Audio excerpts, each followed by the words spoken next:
Hey guys, Tom here with today's Drive and Talk. Now today we're going to talk about diesel trucks versus gas trucks in regards to pulling, say, your camping trailer or pulling something. And I followed a Facebook page on camping, and a guy posted the other day. He said, I have a 10,000 pound trailer and I'm in need of a new truck. What do you recommend? So that's all the information you're given. That's it. So in the comments, there was a lot of different opinions on it, and then you had the occasional the very loyal diesel crowd. Always go with the diesel. It's a good bet. You can't beat it. And I would argue, I don't think it's that cut and dry, depending on your specific needs. So almost 2 years ago, I was done with my half-ton Dodge, but I had the 5.7 Hemi in it, and it had 250,000 miles on it. Great truck. All I ever did was change oil and get tune-ups, and it was a great truck. And I pulled my 7,000 pound camping trailer with it. And I think it was and 7,000 pounds wet, totally loaded. And I think the towing capacity for that truck was 8,400 pounds, 8,500, something like that. And so I was due for a new truck. It's 15 years old, and I thought, well, I'm going to get a 3/4 ton because I was entertaining the idea of getting a camper and putting that on the back, because you can get into some of those dispersed camping maybe a little bit easier than towing a trailer behind you, or if you get caught up on a road where you can't turn around, you might be in a real situation. So I was entertaining that idea, and so I was on the fence. I thought, okay, I'm going to look into diesel and gas and kind of learn what's the best thing to do. You always hear good things about diesel and how much they can pull. So I talked to two mechanics face to face, and then I pulled up a couple of YouTube videos of diesel mechanics as well. And the two guys I talked to were diesel mechanics. It's primarily what they worked on. And right away, I noticed that these two guys and the two guys in the video, they all drove gas trucks, and one guy drove a gas car. And they said, well, it's all what you want to do with it. He says, what are you doing? I said, well, I got to get out 15 times a year with my trailer. It's about 7,000 pounds, and I go camping, and then, it's a daily driver for me as well. And they said, okay, yeah. So with the diesel, they said, here's the thing. Diesels now aren't what they were in, say, 2004 when you had, your Cummins with its bulletproof engine. It says now all my work is I'm working on these codes that they throw on emissions and all kinds of stuff, lots of computers in it. Now you have DEF requirements that you got to put in every however many 100 miles that you put DEF in. And so it's a little bit different. He said, and then I started reading up on them.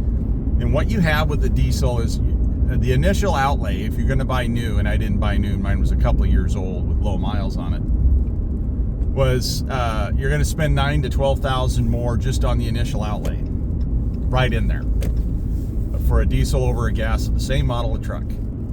Okay, and then on top of that, your diesel motor is what, 500 to 900 pounds more than a gas motor, which means you're going to go through all your front end stuff a lot sooner.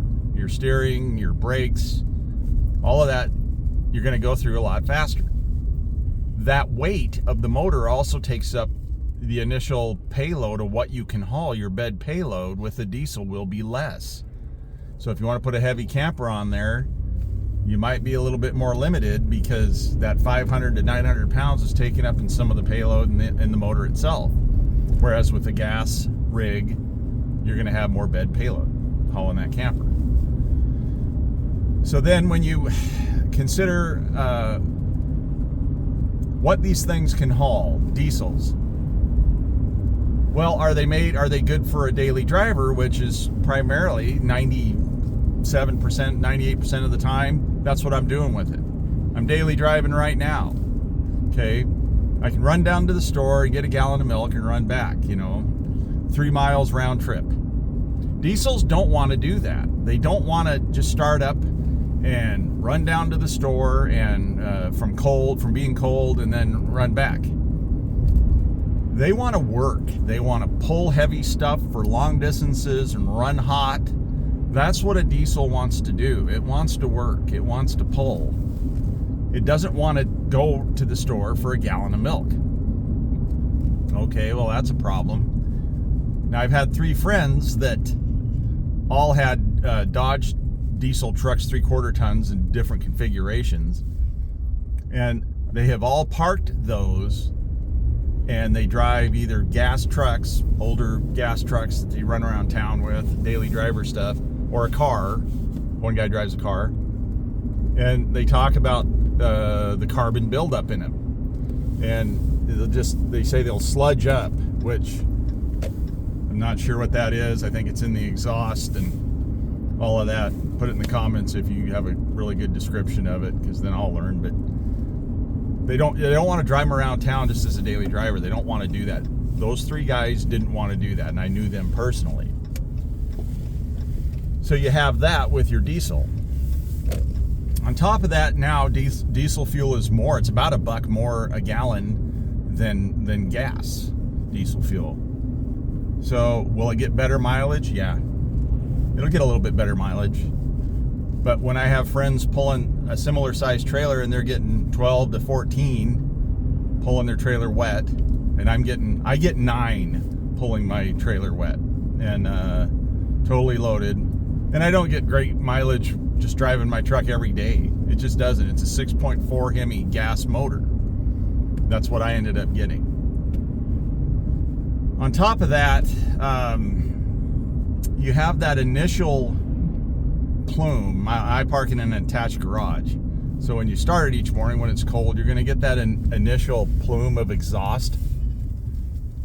And there's nothing good in diesel exhaust. There's nothing. Now, I learned that in the fire station with the fire trucks. And that's why we had a big hose that you'd attach to the exhaust as the rig was backing into the station. You put that on there to try to limit that exposure, and then what it did to the surfaces in the station and everything else. But human exposure is bad. We had to watch a video on it where they listed all this stuff that's in diesel exhaust and how bad it is for you. And that's kind of what sold me is, I use my truck for a daily driver primarily, and diesel exhaust is bad, and I park it in a garage, and I didn't want that initial startup plume every day or a couple of times a day in my garage, and all that particulate crap in there and exposing my family and me. And so that's kind of what sold me on getting a gas. I have a 3/4 ton Dodge 6.4 Hemi gas motor. It can pull up to 17,000 pounds, and I'll never buy anything even close to that big with it. And when I pull my trailer now, I'll pull it for 400 miles the other side of the state. Done several of those, and it's like the trailer's not even there. It pulls it really easily. But I dropped to about 9 miles per gallon. So if you think you're gonna get better mileage buying a diesel truck anyway, because there's just that diesel loyal crowd out there, I get it. Because they get better mileage, they say, on the road, and when they're not pulling anything. They'll get better mileage when they're pulling something. But you're also paying about roughly $1-ish, depending on where you are in the country, more per gallon for diesel. So now extrapolate that out. Start extrapolating that out for your miles per gallon and what you're paying for a gallon. And the diesel advantage there doesn't, it's not playing out as well anymore like it used to.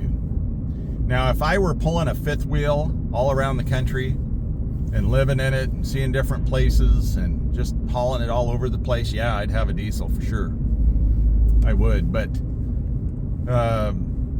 for my situation as of right now, and I could haul my trailer down to Arizona. Quartzsite's looking pretty interesting. I'd like to get down there and see what that's all about. I'd have no problem doing that. I don't know, from where I am, it's 1,200, 1,400 miles probably. And I have no problem doing that. I mean, I'm going to pay for gas at 9 miles per gallon, but It's not a trip I would make all the time either. So there's no perfect way to say which truck you should get. And this guy, and going back to our initial question, he said, I have a 10,000 pound trailer and I need a new truck. What do you recommend? That was it. He didn't say, was he traveling around the country and living in it, as people do. He didn't say whether or not he was a weekend warrior, if he was going to do a lot of daily driver with it. I like my gas truck for a daily driver. I drive it daily and it still gets bad gas mileage, but I like my truck. I love this motor. It's powerful, and I can get to where I want to be on it. If I have to pass some cars or get to a certain spot, there's all the power in the world here that does that for me, and I'm just very happy with this. Very happy. Again, the payload is more than I'll ever need. If I need it to put a camper on this, if I decide to do that, kind of leaning away from that now, but when I bought it, I wasn't. I could buy a substantial camper and put it on the back of this. So, if you ever hear anybody say to go one way or the other, period, as a general rule, and typically it's your diesel loyal people, it's not that cut and dry. It's just not that cut and dry. Because there's just too many different situations that we all have, and how much we'd use it, and how much daily driving we're going to do, and what we're pulling with it. So that's my take on it. It's not that cut and dry. This is what I've got for my situation right now. I got a Dodge 3/4 ton 4-door with a 6.4 gas Hemi motor, which I love. And I can pull up to, it says I can pull up to 17,000 pounds. And I'll never buy anything close to that. Maybe a 12 or 13,000 pound fifth wheel down the road, maybe, but even then, I don't know. My trailer's gonna last until the wheels fall off because it's paid for. So anyway, that was my take on the diesel and gas truck dilemma that's always out there. I tried to really look at this from, I was on the fence when I was buying a truck, tried to see what the best situation was and what I should do, and this is what I came up with. So I don't know what you've got or what you're doing, but if you want to put it in the comments, that would be great. Share, like, and subscribe. Thanks for watching this video and listening to me blather on my opinion on this issue. I appreciate it. We are at, today is Christmas Eve. So it's the 23rd. So we're getting there. I hope all your shopping's done and you guys get to enjoy yourself this week. Anyway, we'll get another video out for you. Thanks for watching.